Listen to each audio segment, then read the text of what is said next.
This is a short supplemental lesson on solving systems of planes using what's called matrix elimination or Gaussian elimination. And it's just another way of representing the work we did yesterday, but I think a much more efficient way and something that you are likely to see again if you're studying linear algebra in the future. So the first thing to understand is the concept of a matrix. And a matrix is, I just kind of think of it as a box of numbers, right? So it's a two-dimensional array of numbers where you have a series of rows and then you have a series of columns. And you can use a matrix to represent the information contained in one of these equations. So here, for example, you can look at a system of equations, so there, and there, and then you can create what is called the coefficient matrix by simply adapting each number attached to x, then each number attached to y, then each number attached to z. And it's just another way of representing the same information. We call it an augmented matrix when you draw this little line here, and then you add whatever it's equal to on the right side of that line. So the matrix, this matrix is 3 by 3, whereas this matrix is 4 by 3, right? There's 4 columns and 3 rows. So again, it's the same idea. All the x's go here, all the y's go there, all the z's go there, and then all the answers, so to speak, or all of the constant terms go there on the right.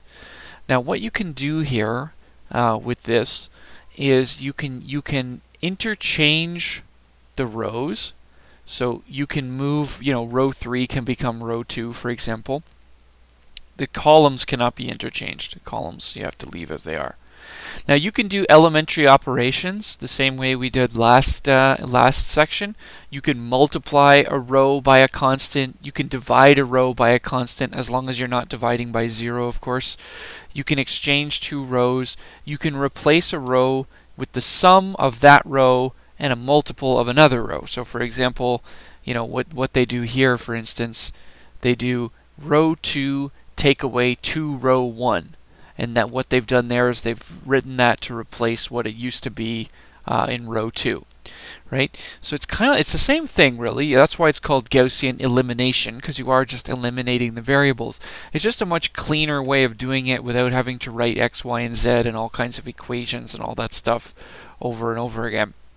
Your ultimate goal when you're doing matrix Gaussian elimination is to create a triangle of zeros down here. So this term, and this term need to be 0. And once you've done that, then you have the answer.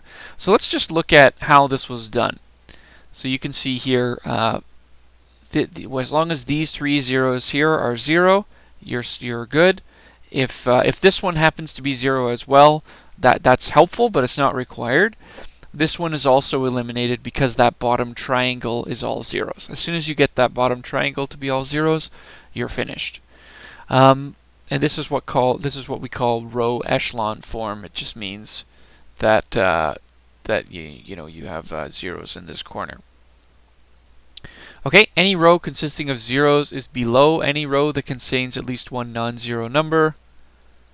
The first non-zero entry from left to right of any row is to the right of the first non-zero entry of the row above it. So that's what I mean where you have a 0 here, and then you have double zeros in the third row.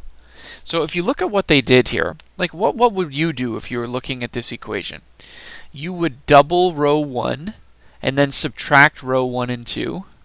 Or you could, they always work with x when you're working with matrices, so you would probably just add them together to eliminate z, but let's say you were eliminating x. You would double row 1 and then subtract row 2. So that's what they did here, right? They took row 2 and subtracted double row 1. So 2 take away 2, 6 take away 6, negative 1 take away 2 is negative 3, and then 7 take away 10 is negative 3, and that's where they get that. Okay?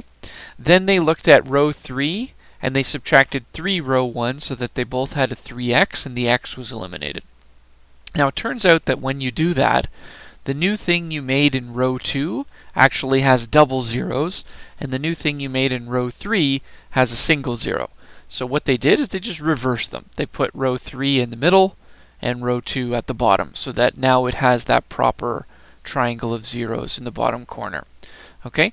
And once you have it in this format, you just remember what this means. This means negative 3z equals negative 3, negative 10y minus z equals negative 11, and x plus 3y plus z equals 5, right? So that's how they write this out now. So you can just read off the bottom pretty easily that z is 1, because that solves it. If z is 1, then you get the idea that y is also 1. If z and y are 1, then you get the idea that x is 1, and you get a solution to the matrix, or the solution to the system, which is 1, 1, 1. Okay? And so this is, again, it's just a way, I would really recommend this is the way you do this. Obviously, it's not, we're past the point where I'm going to be checking if you learned this or not, but I think you should. I mean, it will help prepare you for when you do other matrix operations later in the future. Now, you can go further than this. You can create the bottom left corner of all zeros and then the top right corner of all zeros such that you have 1, 1, 1 in your matrix, and then you would just be able to read the answer automatically. So here the answer x is 3, y is 2, z is negative 2. Let's demonstrate that one quickly here. So what I'm going to do is I'm gonna make the system of planes. So it'll be 2x minus 3y plus 4z equals negative 8, 3x plus 4y plus 2z equals 13, 5x plus 2y minus 3z equals 25. So those are the three planes. Okay, let's make a list of the coefficients. So 2, negative 3, 4, negative 8, 3, 4, 2, 13, 5, 2, negative 3, 25. Okay, so I have those three lists. So in GeoGebra, a list is just a curly bracket. And then I'm going to make a matrix by just making a new list of lists. So my list is list 1, list 2, list 3. And you can see it created this matrix called M1, and the matrix it created is the same one that's here. It just doesn't have the line through it. Now, if you graph these three planes, so let's look at the three planes again just to make it sort of more visible. Let's remove that. Let's change the colors to red, green, and blue. Okay, and you can observe that these three things intersect in one point right down there, right? That nice point where the three planes cross. Now, again, GeoGebra is really good at this, so you type, move this up so you can see. You type reduced, and then it comes up with this, reduced row echelon form. So you hit enter, and then the matrix that I want to perform this operation on is the matrix called M1, and then it creates this. So it does all those operations for you. Z is negative 2, y is positive 2, and x is 3. So 3, 2, negative 2 is the point that we're hypothesizing is the solution to the equation, and you can see that point is perfect, exactly where we need it. Okay, and maybe if I get rid of the axis, it'll be a bit easier to see that. Get rid of the labels. Right? You can see that point is the solution to the equation. So GeoGebra can do the echelon work for you, which is again a huge time saver perhaps in your future if you need to do this work as an assignment. But how you do it is the same way that we would do it, right?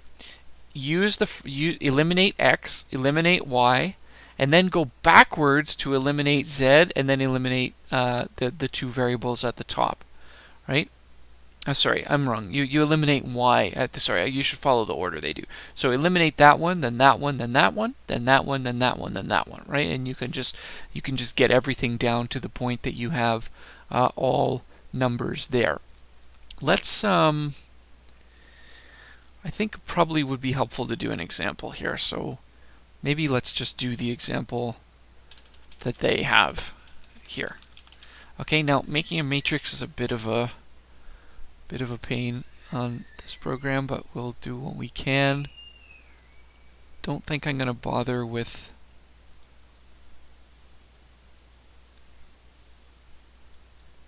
Okay, I don't think I'm going to bother with the like dashed line. I'll just trust you to understand that that's there. So 2, negative 3, 4, negative 8, 3, 4, 2, 13, and then 5, 2, negative 3, 25. Okay, now I'm going to insert another column to the right, insert column after. So again, we're just going to call this row 1, row 2, row 3. Okay, now on the next line, what I want to do is I want to use the first two to eliminate x from this one. So what I'm going to do here is I'm going to double row 2 and then subtract triple row 1. Okay, so I take everything in row 2 and double it, and then I triple everything in row 1 and subtract them. So again, you get 6, take away 6 is 0. Okay, I double 4 to get 8, and then I subtract triple negative 3, which is 8 plus 9 is 17. I double 2, which is 4, and then subtract triple 4, which is 12, so I get negative 8. And over here I get 26, subtract negative 24, which is 50. Okay, and I think they do it in a bit of a different order, so what they're doing is going to be different. Okay, to get rid of the third row, I'm going to do 5r1 minus 2r3. Okay, so I'm going to take it doesn't matter which order you do it in. So 5 times r1 is 10, take away 10 is 0. Negative 15, take away 6 is negative 21. 20, take away negative 6, is 26. And negative 40, take away 50 is negative 90. Okay, so again, I'm just going to pause it and double check that so you don't have to listen to me, and and then we'll continue. Okay, I'm glad I did that because this is a mistake here. This 21, I tripled R3. I should have doubled it. It should be 19. So anyway, so that's fixed. Okay, now I'm going to take these two rows, and I need to use, so again, this is my new row 2. This is my new row 3. But I'm going to do some operations to row 3, where I'm going to do 19 times R2 plus 17 times R3. Okay, and I'm going to do that just to eliminate these last, eliminate what's on x and what's on y. Okay, so let's do that. Okay, so 19R2, let's just go through the calculations here. So obviously the first one is going to be, you get 19 times 17 plus 17 times negative 19, which is going to be 0. The second one, you get 19 times negative 8 plus 17 times 26, gives you 290. And then you get 19 times 50 plus 17 times negative 90, and that gives me negative 580. Now again, you can see this is scaled up quite a bit, but it's actually not that difficult to scale it back down. All I'm going to do here is I'm just going to take row 3 divided by 290. And when you divide this by 290, you get 1 and negative 2. Okay? And so I've solved, like I have Z solved. So from here, it wouldn't be too bad to work backwards and actually answer the rest of it, right? But let's keep going. 290, right? Okay, so I just wanted to reduce it. All right. So now what I'm going to do, so I want to go now to eliminate this number here, the 3. Okay? So what I'm going to do is I'm going to use row 1 and row 2 to eliminate the number to eliminate this number 3. And I can do this because the row 2 is not going to contribute anything to the x. So what I'm going to do here is I'm going to do 17 row 1 plus 3 row 2. Okay? So 17 times row 1 plus 3 times row 2. What would happen here? So I get 17 times the 2 gives me 34, plus 0, I keep it at 34. Okay? 17 times negative 3 plus 3 times 17 is going to give me 0. That's why I designed it that way. For the next number, I'm going to get 17 times 4 plus 3 times negative 8, which gives me 44. And then for the last number, I'm going to go 17 times negative 8 plus 3 times 50 gives me negative 183. Okay, and now I'm in a situation where I can use these two again to eliminate the 44. I used the top and the bottom, I believe, to eliminate the 44 now. Okay, now I don't think this can be reduced because I don't think you can do anything.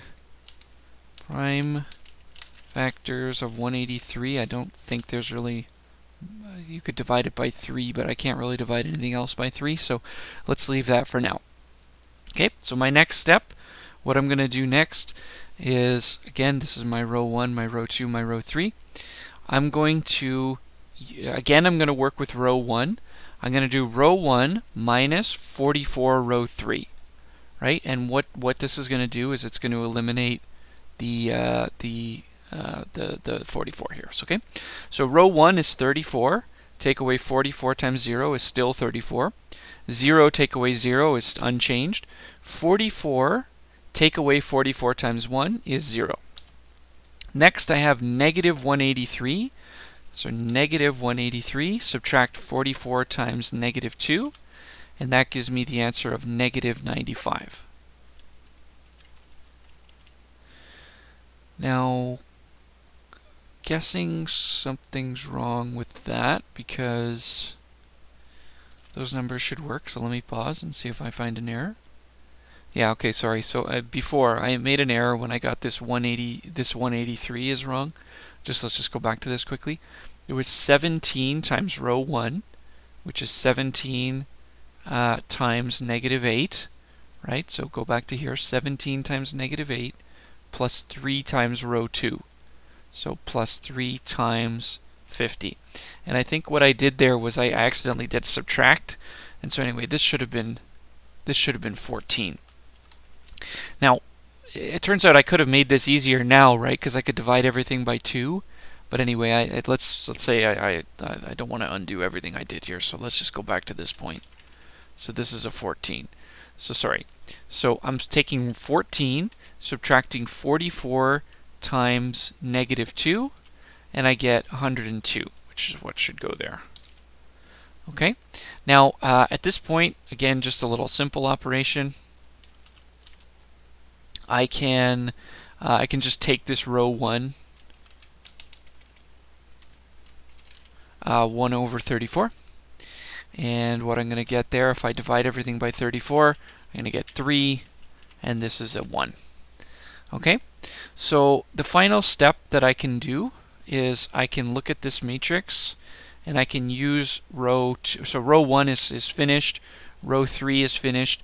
I just need to get rid of this 8 in row 2. So I'm going to go row 2 plus 8 row 3. Okay, so I'm going to take row 3, multiply by 8, and then I'm going to add them all together. So again, row 2 is 0 plus 0. 17 plus 0 doesn't change. Here I get negative 8 plus 8 times 1, which is going to give me 0. Here I get 50 plus 8 times negative 2 is 50 plus negative 16, which is 34. And as a final step to finishing this matrix, I can just take row 2 and multiply by 1 over 17. And this will reduce down to 1, and this will reduce down to 2. And that's the answer that we said we should get, right? The solution to the matrix was 3, 2, and negative 2, which is where the 3 of them intersected. So again, this is just a really nice way of solving it. It's quite clean. Again, I've tried to sort of be really clear about what each row I'm doing and what each row means, but you can combine some of these steps and speed it up, right? But anyway, just so we have one in our notes, it's there. So now the advantage to this, okay, is obviously it's cleaner and it's a nice way to solve it and all that stuff. It's also a really good way to be able to interpret what system of planes you have. Okay, so let's just demonstrate this by let's create some systems and show So you can see in your notes it's down here. There's actually a couple of these we need to make some corrections to. So we're gonna do that right now, and then that'll be that. Okay. So here's what some of these different things can look like when they're in row echelon form. And I'm going to go one step further and just show what they would look like in reduced row echelon form because, well, yeah, I'm just not convinced this is right. But anyway, okay. So let's go in order of all of them. Okay, and we're going to just what I'm going to do is I'm going to make one more page of notes here where we create a table. It'll be 3 by 3, and we'll do all the cases. So case 1 is three planes, 3 distinct planes. Okay, so again, this is a pretty easy system to make. X plus y plus z equals 1. X plus y plus z equals 2. X plus y plus z equals 3. Okay, we've got 3 planes. Again, just for the sake of it, let's keep them a bit easier to see. Okay, 3 planes. Okay, they don't intersect. Zoom them in to space them out a bit. Okay, so that's system 1. Now, when you are looking at, so let's see here. Maybe we can. When you're looking at this, okay, if you put this in a matrix, so not sure if there's an easy way to do this to convert. If I could get a normal, maybe.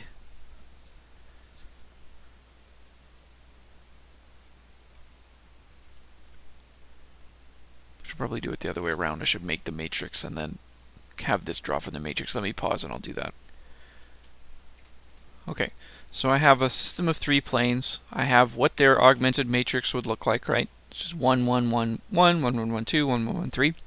And then what I'm going to do is I'm going to go reduced row echelon form of my matrix M. Now, what happens when you have 3 planes? Okay, the reduced row form you're going to come across. So again, let's take a picture of this. This is going to go here. Shrink it down. And let's take a picture of its matrix. So this is what the reduced row echelon matrix would look like. Now you can see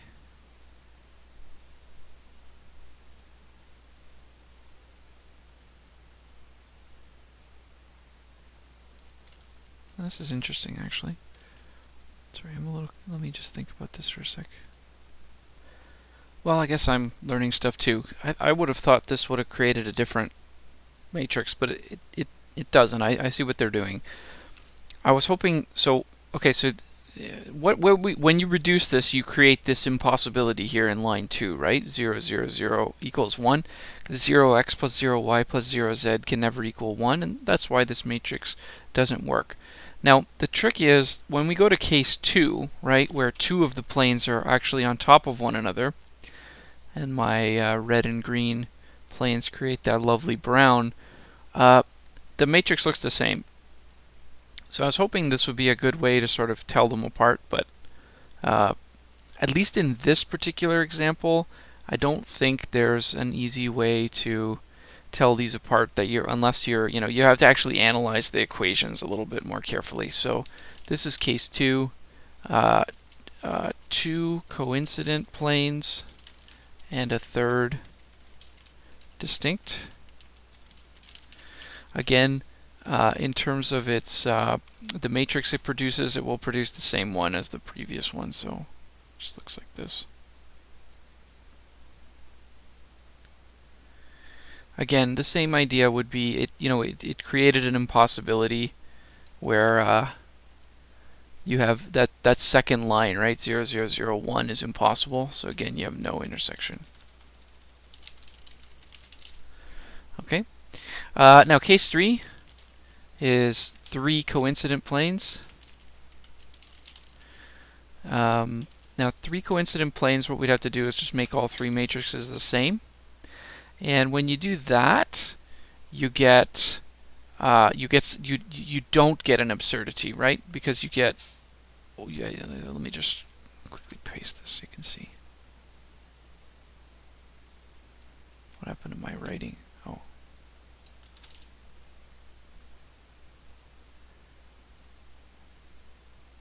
Okay, the matrix this time gives you 2 rows of full zeros. Now, full zeros is a way of trying to show, that there's infinite solutions. Now, the reason that it wouldn't be the case in this one that there are infinite solutions because the row above it shows you that it's impossible.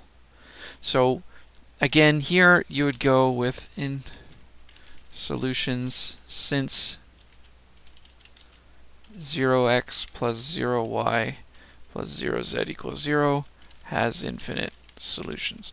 Okay, so that's what the matrix would look like if you were doing 3 coincident planes.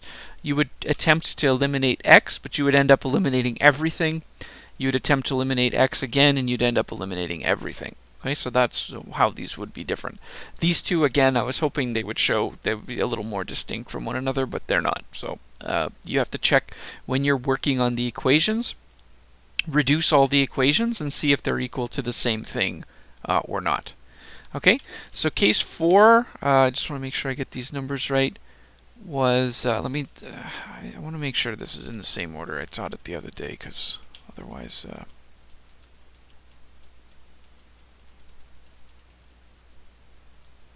okay, so 4 is inconsistent, 5 is consistent.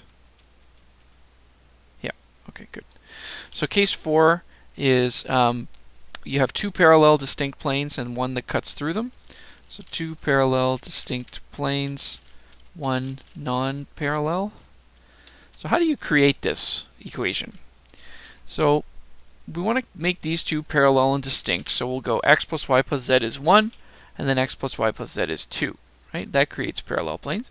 Then let's make this one non-parallel. So let's go 2x, negative 1y, and 3z equals 7. Whatever. Okay, so we create that. Now you can see what we're kind of looking at here. Just thinking, just for ease of view, I'm going to make this a little bit more similar.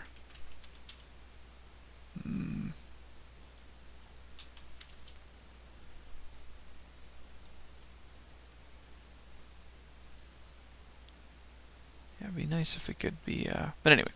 All right, so when you're looking at this kind of system, here's what you get. Okay, so you get, again, you get an absurdity at the bottom of it. So you would know that 2 of them are parallel. So that's why you're getting this 0, 0, 0. But then the last number is a 1, which again, there's no solution, right? 0, 0, 0, 1 has no solution. So we know that. Let me just make this a little bit easier to see. So let's make this one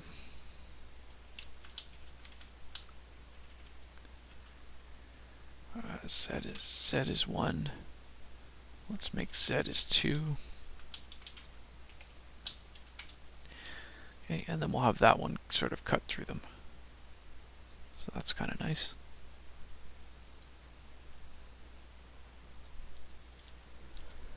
Okay.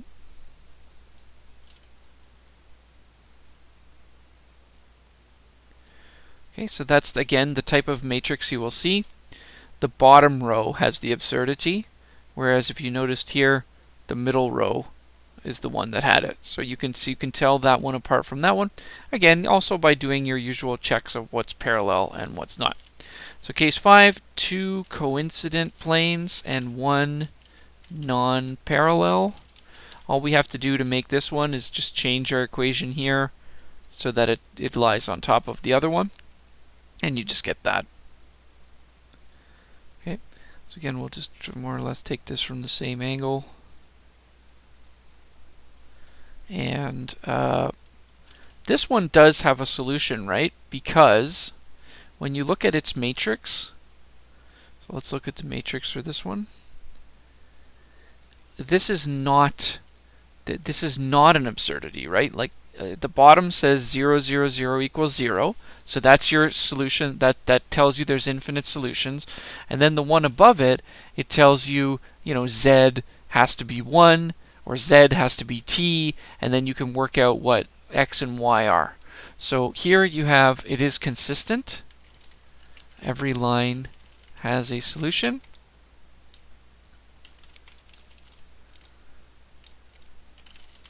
Every line can be solved. Let's just quickly do the solution so you can see. So here you would say z equals 1. Let y equal t. Then you would say x plus 0.5t equals 0. So x equals negative 0.5t. And so your solution is x is negative 0.5t, y is t, and z is 1. Right? So z actually doesn't have a part of this. So again, just quickly to show that as the solution here. So z is 1. So we would have this direction vector. And I shouldn't call it m1. Let's call it m2.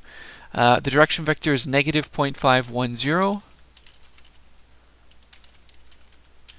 Okay, there's the direction vector. The point that's common, z is 1, x is 0, y is 0.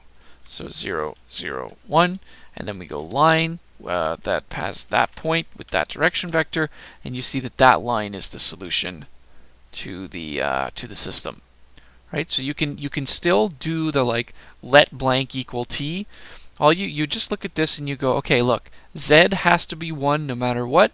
But this one, it says x plus 0.5y equals 0, so we just let y be t and work out the rest of it, right? So we come up with this set of parametric equations for the solution, and that would be the solution line there. Okay, so let's just get rid of all this. We don't need it. Okay, now let's go into the more interesting ones. So these are the ones I really kind of wanted to get to. So case 6, okay, you have intersect in pairs. Now, creating this can be a challenge because how do you actually make these things to intersect in pairs? So what I'm gonna do is I'm just gonna make a vector. So I'm gonna call it b1 is 1, 2, 3. b2 is 2, negative 3, 1, and then I'm gonna say 3. So they're gonna be the basis vectors for my my 3 equations. And then I need to make sure, what's the other thing I need to make sure?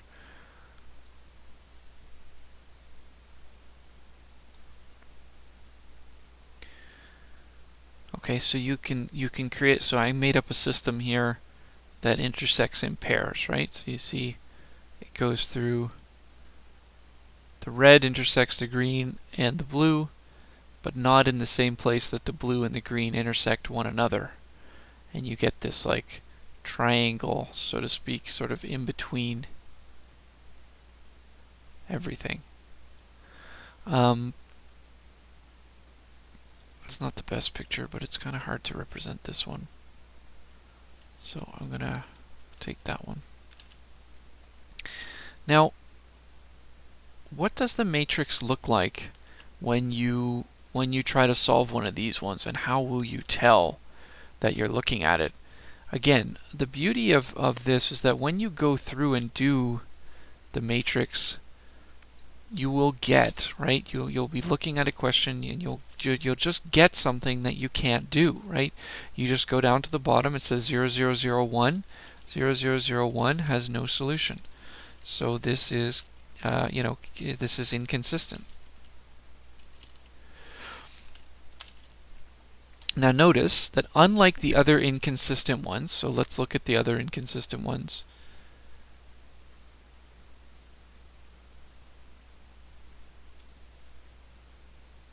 Okay, so this one's inconsistent, this one's inconsistent, this one's inconsistent. In this case, they were unable, right, to get rid of this number up here in the top right corner, which didn't happen in the, I mean, for this one again, I'm hoping these two can kind of be told apart, but these two, right, you can see it's not able to get rid of this 0 up at the top. You'd also know this because, just looking at them, you would know that none of them are parallel. So if none of them are parallel and you try to do a matrix solution and you end up with a 0, 0, 0, 1, you know you're looking at case 6. Now case 7, where they intersect in a line, again, is a difficult one to construct. Case 8, they intersect at a point. Now case 8 is not that hard to construct because most of the time, if you just make up random ones, that's probably what will happen. So let's say we make up a random one, 1, 4, 9, 3, sure. And then this one, -2, 8, 4, 7. Now again, if I just zoom out enough, right, I'm going to find that if I just pick points at random, it's probable that what I'm going to create is a case 8. So if I go intersect EQ1 with EQ2, and then intersect EQ2 with EQ3, and then intersect those two lines, F and G, you'll find a point, right? And that point is a point of intersection for all 3 planes. So again, if you just pick numbers at random, probably, I can't guarantee this, of course, but probably this is the system you're going to make, right? You're going to make a system where they intersect all in one point. So again, let's hide this, and we'll just take a picture, snap of this one. Let's make it a bit bigger. Okay, intersect in a point. Now again, this one has the most obvious matrix, I think. And the matrix for this one is really nice. It just tells you the answer. It just tells you where the point of intersection is, right?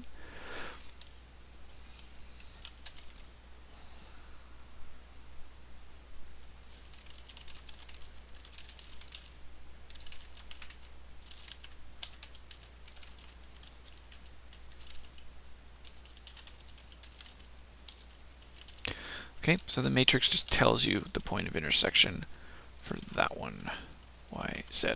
Okay, now the last one, the other one here where they intersect in a line. Okay, so this one, just give me a second to create one. Okay, so with this sort of system where you have 3 planes that intersect all in a straight line,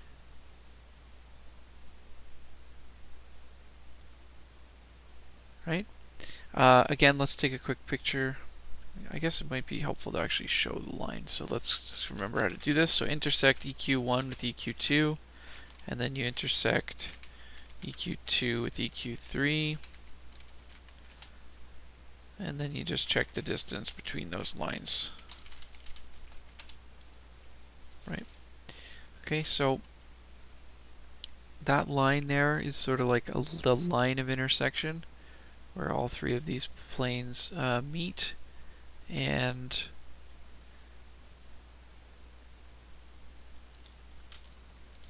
in this situation, okay, so let's just pull this back up. Let's take a look at what the matrix looks like. So first of all, it creates a 0, 0, 0 row because that remember is the matrix's way of saying there's infinite solutions, right? Because 0, 0, 0, as long as there's nothing that's impossible above it, right? Unlike in the first couple we looked at. Okay, the 0, 0, 0 row suggests solutions. I'm just going to put in brackets because there's no absurd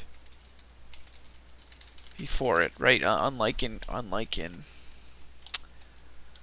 there is no absurdity before it, unlike in cases 1 and 2.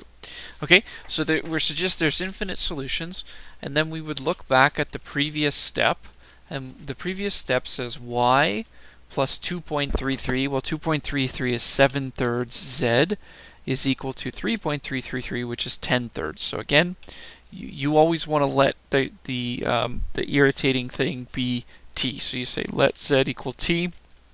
Then you say y plus 7/3 t equals 10/3.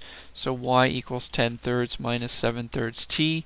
And then you would just go back up to the top row and you would sub in to get x. So you would say x plus, minus 5/3 z, 5/3 z is equal to negative 2/3. And since z is t, you just get x is negative 2/3 t plus 5/3. And so this is our series of parametric equations, right? So our hypothesis is that the vector equation of this, right, our vec would be the point, which is negative 2/3, 10/3, and 0, plus the vector, and then we just look at the coordinates there, so 5/3, negative 7/3, and 1.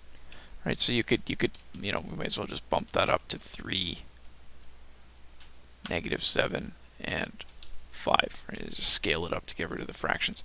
Okay, so let's test that. So negative 2/3, 10/3, and 0 should be on my points. So negative 2/3, 10/3, and 0. You can see that point is definitely there. And then the direction vector we suggested was 5, negative 7, 3.